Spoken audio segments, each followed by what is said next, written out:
Picture this. It's 2 a.m. You're taking an online personality quiz. You answer a few random questions about whether you prefer parties or books, and boom, you're an INTJ. Wait, no, let me take another one. This one says I'm an INFP, and my horoscope says I'm highly analytical, and my coworker told me I'm definitely a type A. Which one is real? Am I all of these? None of these? Who am I? Welcome to the identity crisis of the internet age. Today, we're unboxing personality types, separating real psychology from pop psychology.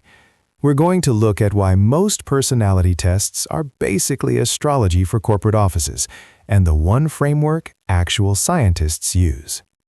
So why do these online quizzes feel so incredibly accurate? It comes down to a mental trick called the Barnum Effect. This is when our brains believe that super generic statements are actually deep personal truths about us. Imagine a quiz tells you, you tend to be critical of yourself, but you usually compensate for it. Sometimes you are outgoing, but other times you need to be alone. Reading that, you think, wow, this test knows my soul. But the truth is, that describes literally every human being on Earth. The tests are designed to give you flattering, one-size-fits-all feedback that your brain happily accepts as a personalized diagnosis. While internet pop psychology pushes four-letter acronyms, clinical psychology relies on something completely different, the Big Five model, also known as OCEAN.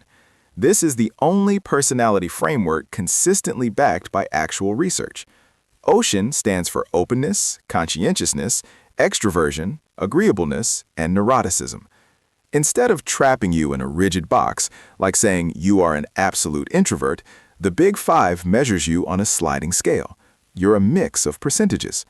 Meanwhile, everywhere you look, you're bombarded by these loud quizzes feeding you absolute labels that change depending on what you ate for breakfast.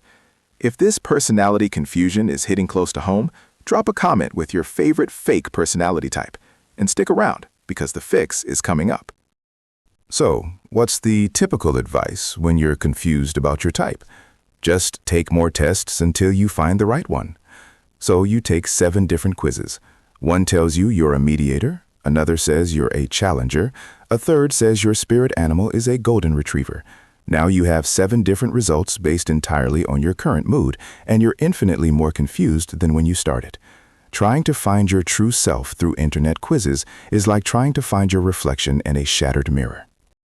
So, what do we actually do about this? How do we figure out who we are without the fake labels? Here is the real-world framework you can use today. Step 1. The Big Five self-assessment. Stop taking rigid tests and start rating yourself. Take a piece of paper and write down the OCEAN traits. Rate yourself from 1 to 10 on each one.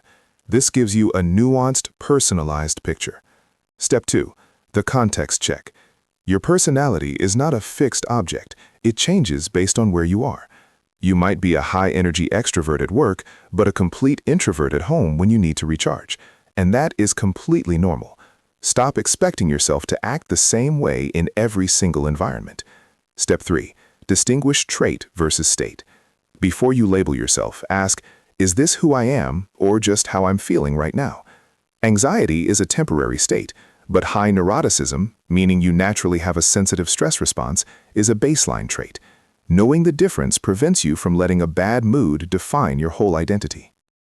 You don't need a 4-letter acronym to validate your existence. Your personality is complex, fluid, and uniquely yours. Stop trying to fit yourself into their tiny boxes. If this video helped you untangle your identity, you know what to do. Hit subscribe, click the bell, and let's keep unboxing the human mind. See you next time.